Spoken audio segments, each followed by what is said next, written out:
It's Thursday, April 8th, 2021, and this will be day two of the roadmap coverage. Get ready. Let's go.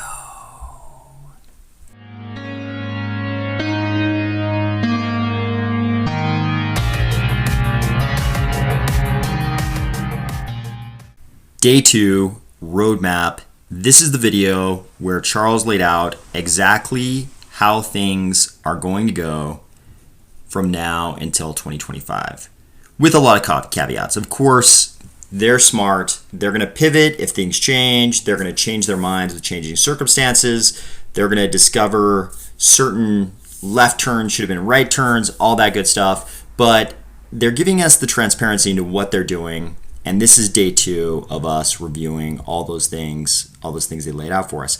So we've got about 7 topics we're going to cover today. So no whiskey. Today's an espresso day. We've got work to do. Let's go. Item number 5, side chains. On Cardano, they call the main chain the Cardano Settlement Layer, the CSL, and the side chains are called Cardano Computation Layers, CCLs.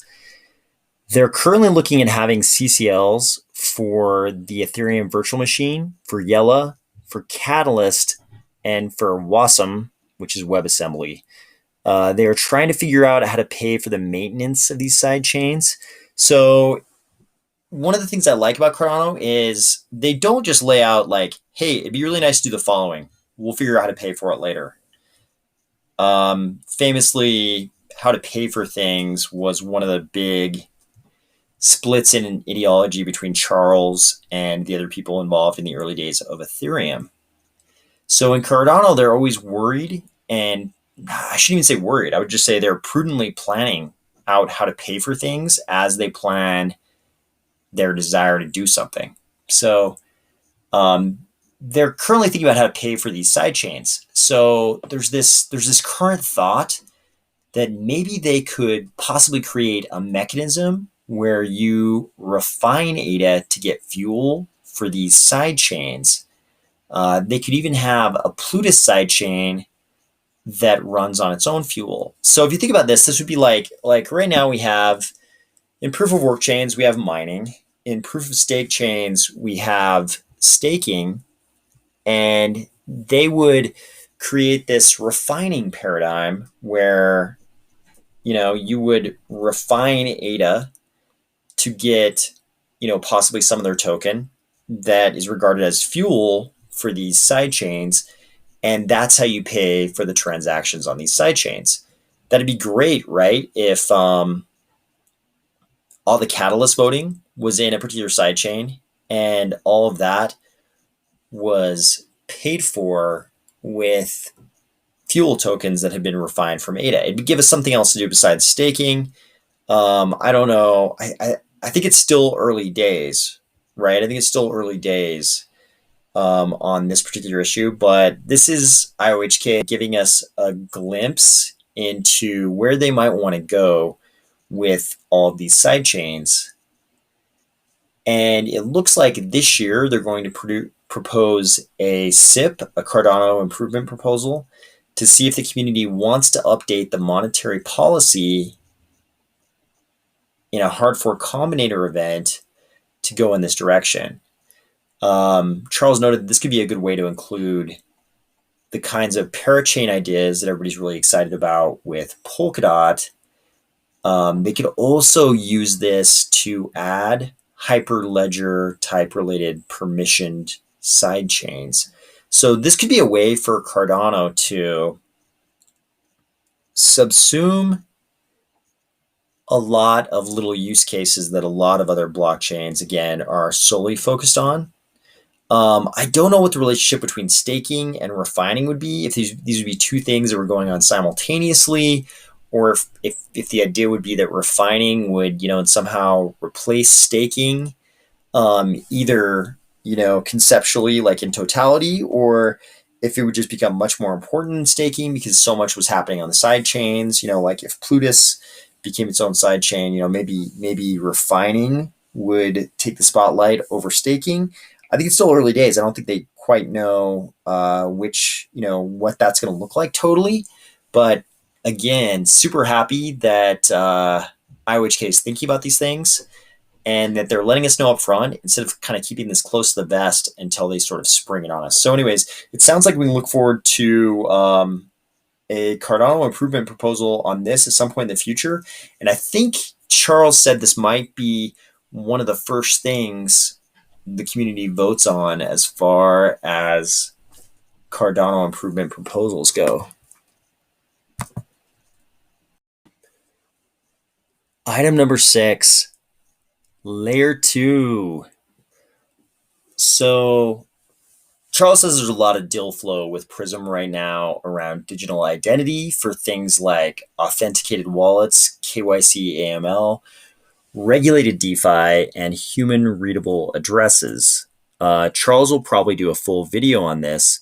Hydra is the other piece of off chain infrastructure for this year. IOHK has a whole team working on this. Here you can see the Hydra fast isomorphic state channels. Looks like this was published in a journal called Financial Cryptography this year.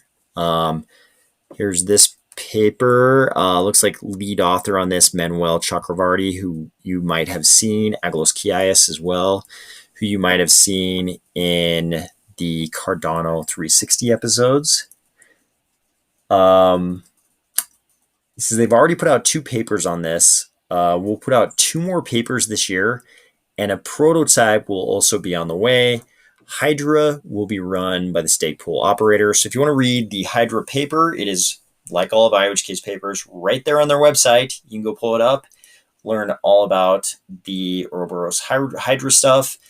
And I think this is a pretty big deal, all the DeFi stuff. So digital identity is going to be a big deal. People are talking about how Gen Z is living more of their life in the metaverse than they are in the real universe. And beyond that, we know that there's this notion that perhaps the developing world will skip having traditional identity and perhaps leapfrog directly to digital identity, sort of in the sense that if you're a coffee farmer in Ethiopia, it may be difficult for you to prove your identity and for there to be like a credit reporting system for you because it's hard to ascertain identity of any individual person. But if this can be done on the blockchain, these people might have marketable identity for the first time, and it'll be a digital identity on the blockchain. So I think this could hold a lot of value for the developing world and for the developed world, where your digital persona for younger generations is becoming, in some ways it sort of rivals your non-digital identity. So the interesting thing here is that crypto has always been this libertarian kind of thing where we want to get away from regulation. It's like, crush the banks. We're going to bank ourselves. We're going to have these DEXs where there's no KYC AML, right? Like, the history of regulation in the Western world has not been one where you get away from regulation and it never catches up to you. It's more been a story of regulators always catching up with the unregulated and always figuring out some way to regulate them, much to the chagrin of libertarians. Obviously, they would like less regulation on those kind of things. And that's a big part of the ethos of crypto. But I think IOHK, Charles in particular, has always taken a more realistic approach to this. And they've assumed that regulators would catch up and that this non-KYC, non-AML'd transfer of assets from one asset to another, that's probably not always going to be the norm. There's going to be a big market for regulated DeFi, and the only way you can really do that is with digital identity. And I think Cardano might be the most on top of this of any blockchain. So excited to see that they're already thinking about that.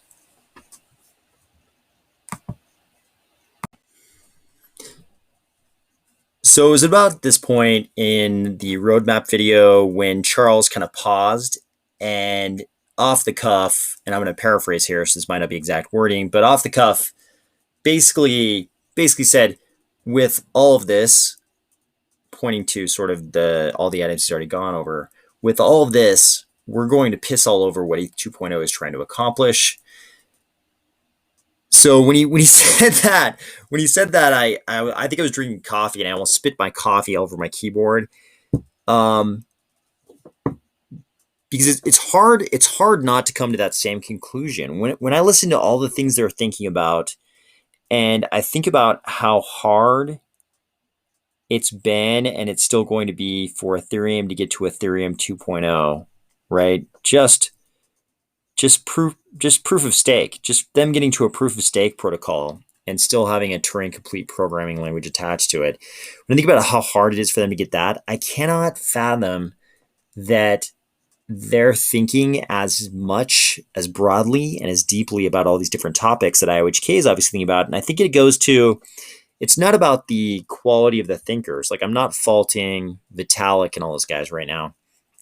I'm faulting the system that's supposed to produce the progress, right? It's like at IOHK, you have a company that's become quite a big company with a lot of developers, a lot of Haskell developers, and a lot of people thinking about crypto. That's their real job. That's their job. And they all work for the same company. Same thing with Emergo. These guys are working for a company that is aimed just at creating value in the Cardano ecosystem. In blockchains like Ethereum, where you have a foundation that's like nonprofit, and you have, these core developers, and then you have all these different like little entities that are all trying to like do their piece, but at the same time, they're trying to do their piece and produce something that results in them getting paid. I think you don't have the same level of orderliness to the progress. And I think that's why Cardano is getting so much more further ahead. The system that produces the progress in Cardano is just a better system, because I think it's easier to keep all the developers in Cardano on the same page, because they kind of work for just a couple of companies. Whereas in other blockchains, you have a bunch of disparate actors who are all supposed to be acting kind of in concert to produce this progress.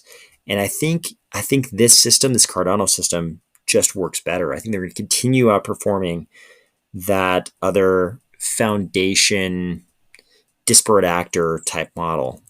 So I think Charles is right. I think unless Ethereum is up to a lot of stuff that we just don't know about yet, and they've kept it ultra top secret, I think Cardano is going to piss all over ETH 2.0. And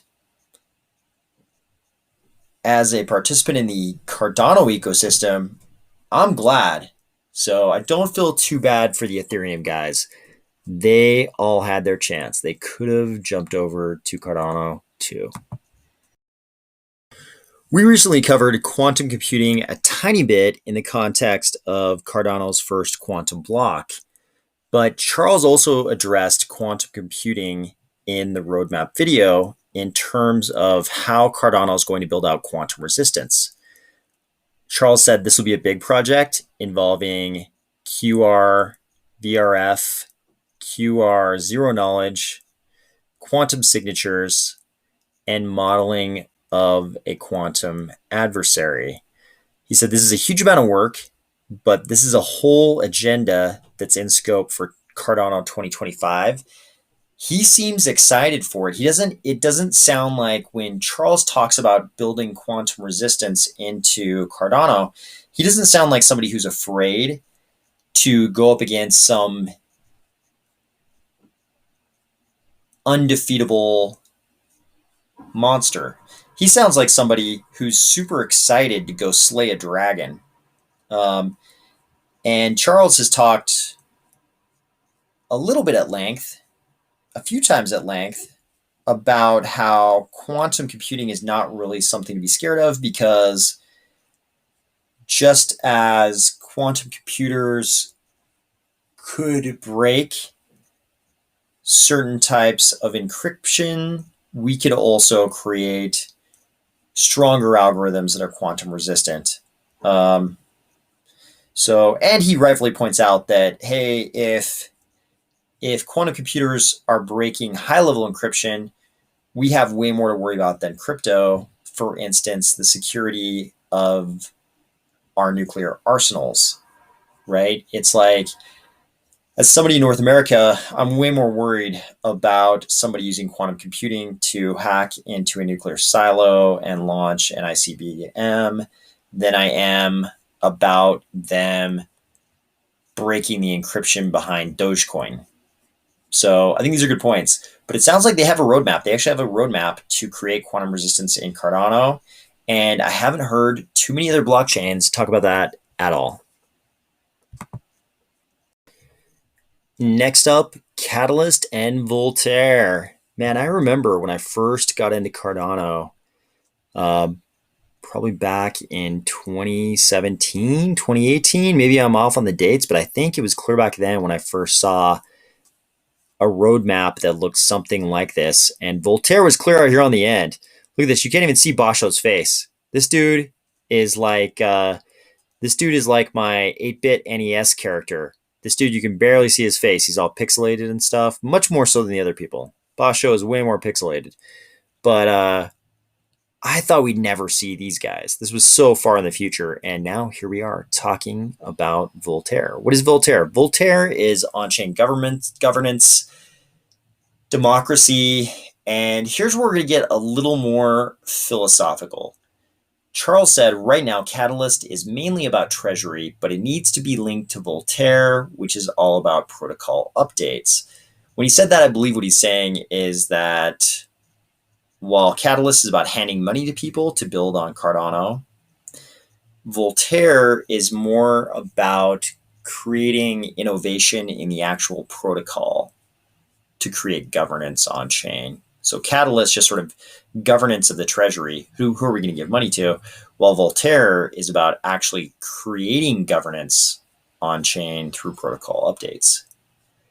This will probably mean a bicameral voting model that controls hard fork combinator events. This is important, right? He said this kind of like as an aside, but this is important. I'm glad he said this and he didn't surprise us with this. What he's saying here is that we're not going to have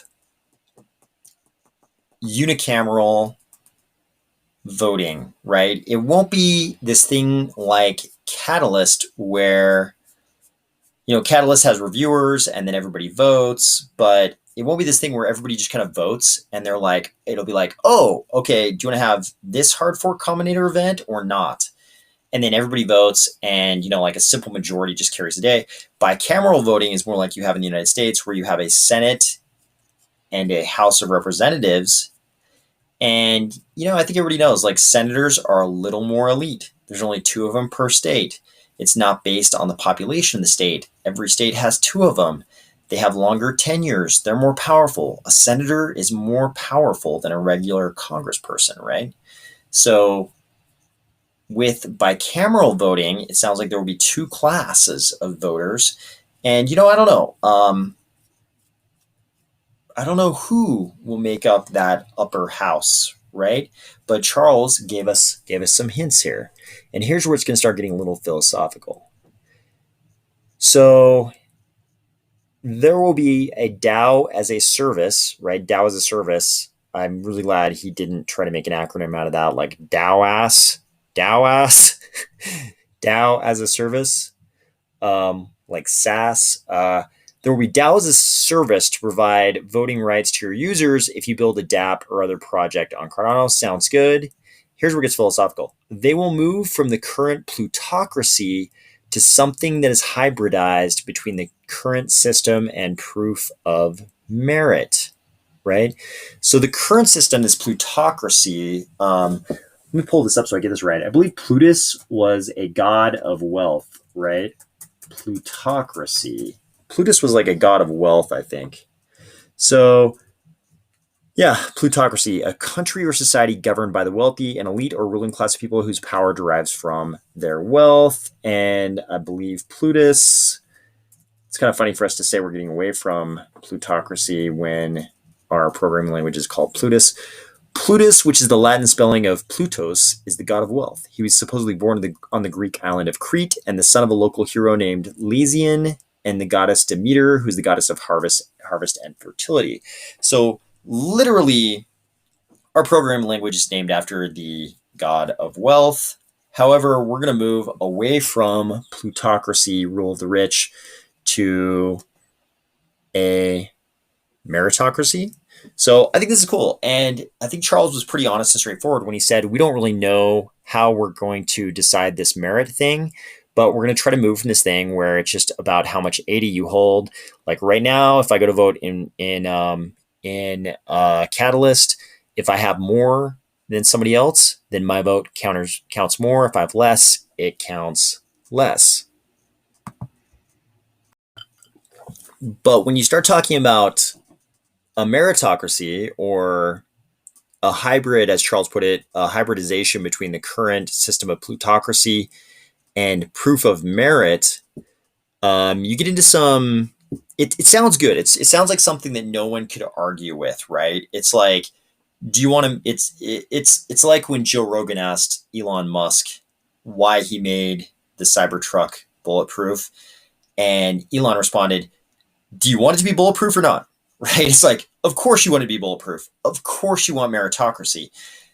The tricky, nuanced part comes in when you ask who gets to decide the definition of merit. Is merit that you were a developer who worked at IOHK? Is it that you were an officer of IOHK, a manager at IOHK?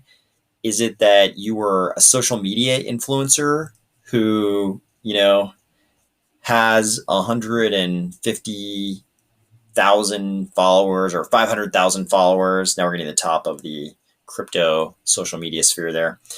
And you mentioned Cardano. Like, what is merit exactly?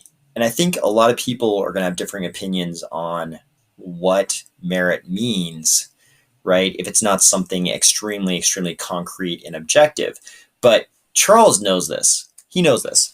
He said this is going to require a lot of thinking around the social science behind governance. It will be a more nuanced power dynamic, right? So this would be cause for concern in any other blockchain ecosystem for me, because I would, being a being a realist,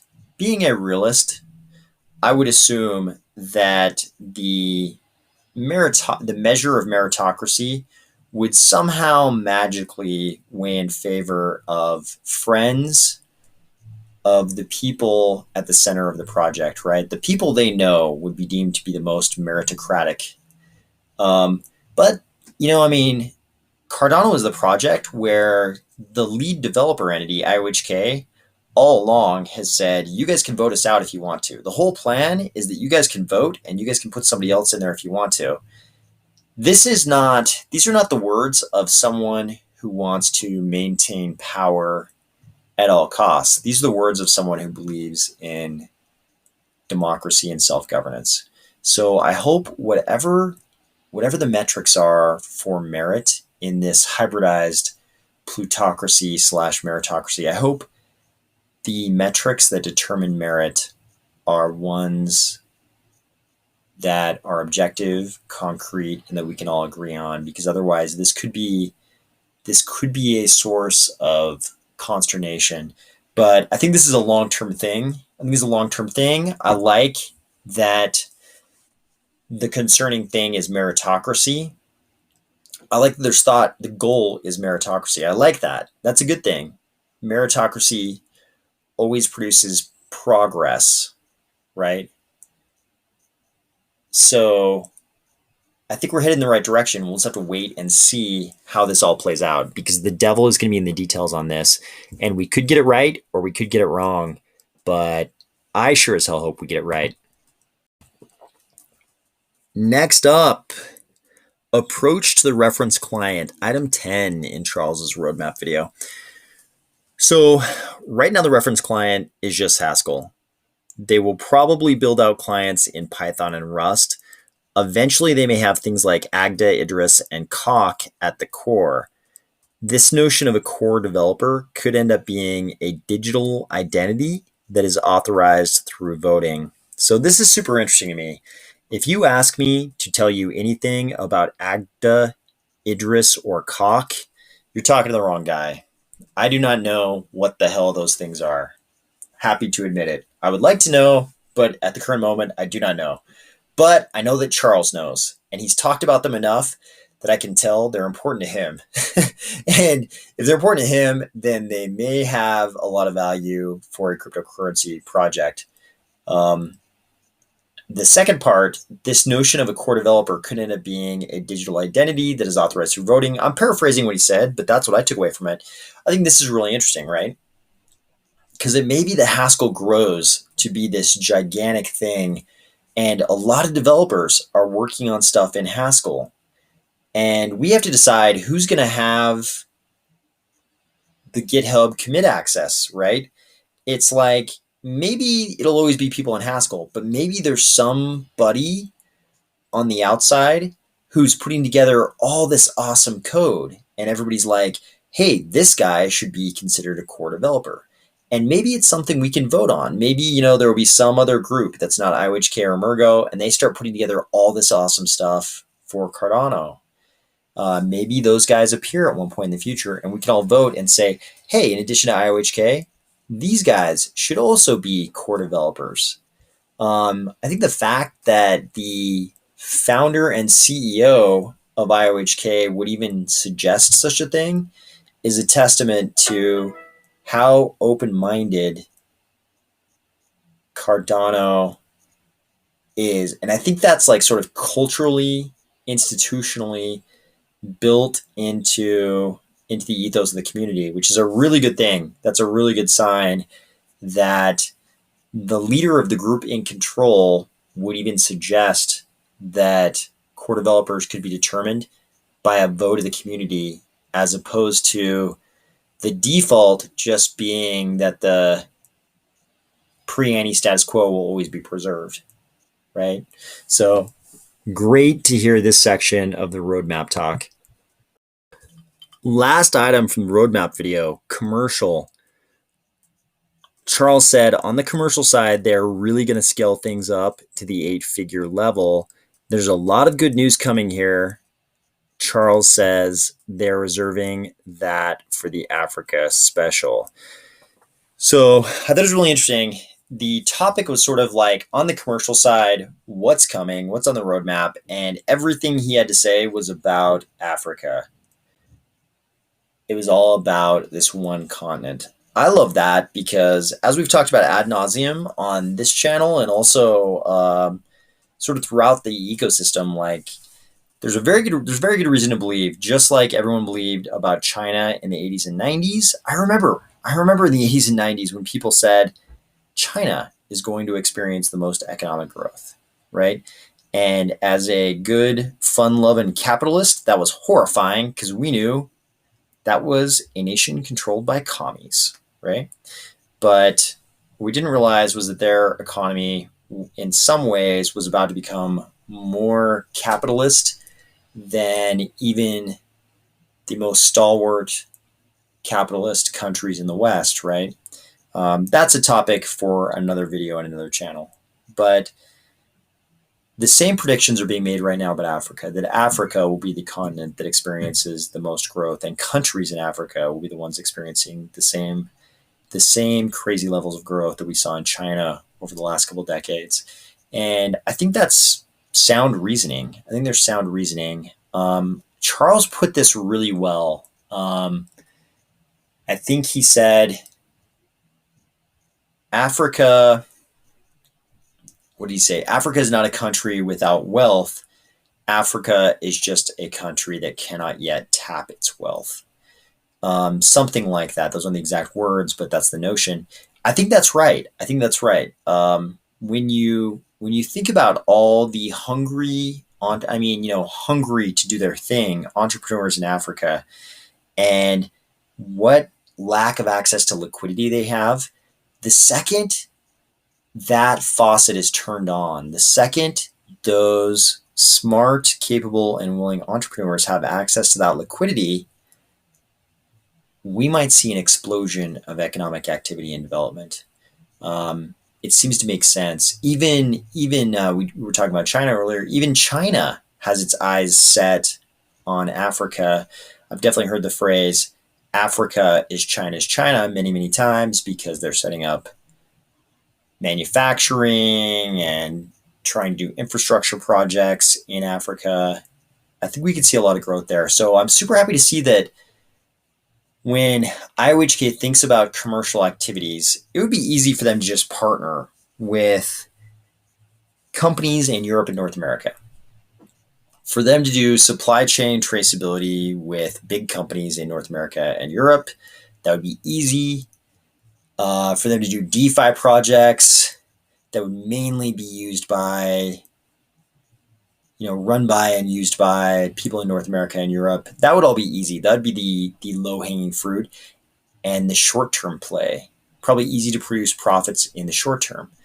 Instead of doing that, Cardano is thinking 5, 10, 15 years down the road, like what's going to be valuable in 10 years?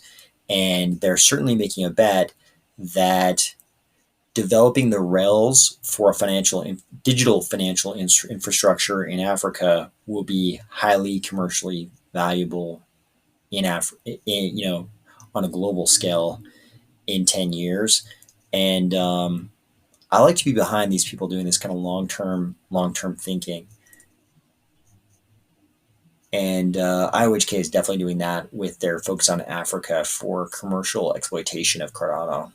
So that was the last topic that Charles covered. I'm really glad he did this video. I like this sort of cadence where occasionally Charles will hit us with all the roadmap stuff, and he'll actually review some new things. In these, I think this will end up being a two-part video. And over these two videos, we've covered some things we hadn't really heard before, and some things we already knew, and some things that were kind of uncertain, and Charles sort of cleared them up. I like that he does these videos. It gives us an idea of where we're going and where how IOHK thinks they're going to get there. Certainly, a lot of these things will change. IOHK has definitely changed course and pivoted and adapted to change circumstances. But I like it when they give us an idea of where they are now. And I think the reason they do that, the reason they're willing to do that is because they're not insecure about making mistakes, right? Like as a project, Cardano's, gone in some directions that didn't work out in the past. They've done things that they would probably do differently now. And that's all been on full display because they're a very transparent organization. So I think they're not afraid to go on record right now and say, hey, this is where we think we should go. Maybe we don't even know how we're going to get there, but this is where we're going to try to go. And I think they say that knowing full well they may end up pivoting and going in a different direction, but they're okay with that because they've done that in the past and everything's kind of worked out. So I hope they continue doing these kinds of videos on this kind of cadence every once in a while, not, every damn day. But this was a good one. Give us an idea of where we're going. And with that, I will see you tomorrow.